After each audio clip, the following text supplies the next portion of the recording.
Ketemu lagi dengan saya, Evi Fitria Islamiati. Kali ini kita akan membahas tentang filsafat pendidikan postmodern. Nah, kali ini subtopik pada pembahasan kita pertama latar belakang, kedua pengertian postmodernisme, ketiga aliran filsafat pendidikan postmodernisme, dan keempat implikasi edukatif filsafat modernisme di era kontemporer atau era masa kini. Latar belakang adanya aliran filsafat postmodern. Postmodernisme adalah paham yang lahir dari sebuah kegagalan para filsuf modernisme untuk memajukan sosial manusia. Karena kegagalan tersebut dalam menjalani misinya untuk menjadikan generasi manusia mendatang lebih maju dalam perkembangan pengetahuan dan sosial juga, filsafat modernisme menganggap bahwa kebenaran ilmu pengetahuan haruslah konkret serta objektif, tidak adanya nilai dari manusia. Maka beberapa filsuf melahirkan sebuah paham yang lebih baik dari sebelumnya dan lebih memantapkan tujuan yang akan dicapai, yaitu paham postmodernisme. Baik, sub pertama yang akan kita bahas yaitu pengertian postmodernisme. Postmodernisme merupakan sebuah pengetahuan yang bersifat subjektif dan interpretasi yang merupakan kebalikan dari paham modernisme seperti yang telah dijelaskan pada latar belakang tadi. Paham postmodernisme merupakan pengembangan pemikiran tentang ilmu pengetahuan. Pengetahuan merupakan sebuah konstruksi manusia, tidak pernah lengkap tetapi bersifat sementara, bersifat dugaan dan dapat direvisi terus-menerus karena pembelajaran memperoleh lebih banyak pengalaman. Pembelajaran kolaboratif, berbagi pengalaman dan ide melalui bahasa menjadikan pengetahuan sebagai konstruksi pribadi dan sosial. Bagi pemikir para postmodernisme, mereka tidak memandang ilmu pengetahuan modern sebagai universalisme, karena postmodernisme menolak penjelasan yang bersifat universal, harmonis, atau bahkan konsisten. Kaum postmodernisme menggantikan hal tersebut kepada yang partikular, yang lokal, lalu menyingkirkan hal yang bersifat universal. Paham ini juga telah mempengaruhi banyak sekali bidang pendidikan kontemporer, terutama filsafat pendidikan, studi wanita dan sastra, sangat meresap sehingga istilah postmodern adalah umum dalam bahasa biasa. Postmodernisme berpendapat bahwa periode sejarah modern telah berakhir dan bahwa kita sekarang hidup di era postmodern.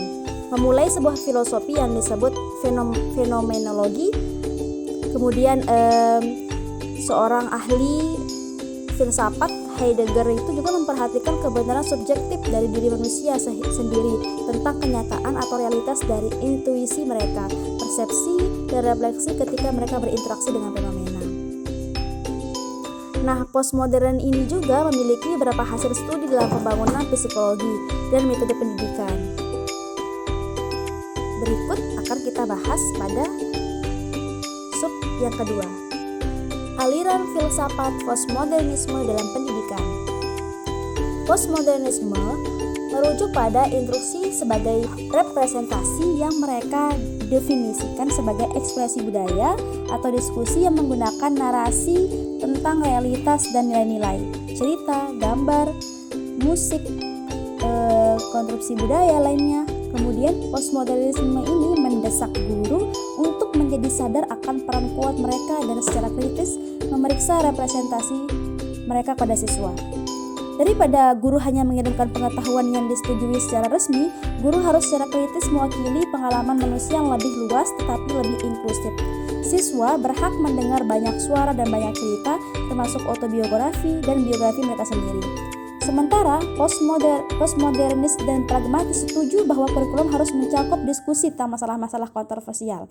Postmodernisme tidak menekankan metode ilmiah seperti halnya pragmatis. Metode ilmiah untuk postmodern mewakili meta-narasi lain yang digunakan untuk memberi kekuatan kelompok elit atas yang lain. Seperti halnya eksistensialis, postmodernisme bekerja untuk meningkatkan perspektif pengetahuan manusia, sementara eksistensialis fokus pada kesadaran tentang pendapat individu. Postmodernisme ini juga fokus pada kesadaran tentang kesenjangan sosial dengan mendekonstruksi asumsi tradisional tentang pengetahuan, pendidikan, sekolah, dan pengajaran. Mereka tidak menganggap kurikulum sekolah sebagai gudang kebenaran objektif dan temuan ilmiah untuk ditransmisikan kepada siswa. Ini adalah permasalahan pandangan yang saling bertentangan, beberapa di antaranya mendominasi dan mensubordinasi orang lain. Kemudian, apa sih implikasi atau pengaruh filsafat modern dalam pendidikan masa kini? Filsafat postmodern ini seperti yang dikatakan tadi, mendesak para guru untuk menciptakan filosofi pendidikan berbasis situs mereka sendiri. Contohnya, ketika para guru beralih dari pembelajaran konvensional ke pembelajaran berbasis proyek atau praktikum. Artinya, seorang guru ini mengambil tanggung jawab untuk membentuk masa depan mereka sendiri dan untuk membantu siswa membentuk kehidupan mereka menjadi lebih baik, kompeten, dan mampu menghasilkan sebuah produk.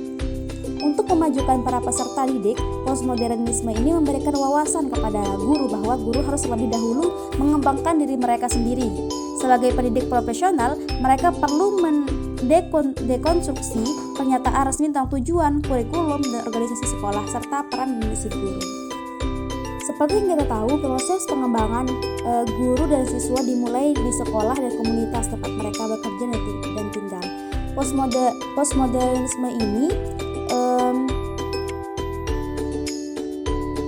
lebih menekankan pada pemeriksaan lokal, baik itu para guru, siswa, dan anggota masyarakat harus memulai dengan pertanyaan-pertanyaan atau masalah utama yang dapat memeriksa bahwa pertanyaan itu seperti apakah mereka benar-benar mengendalikan sekolah mereka, menetapkan kurikulum, dan menetapkan standar akademik.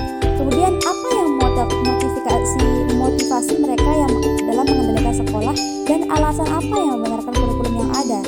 Nah, jenis analisis kritis ini akan memperdayakan masyarakat dan mengubah masyarakat dengan menantang kepentingan dan hak istimewa ekonomi dan politik seperti itu. Baik, terima kasih atas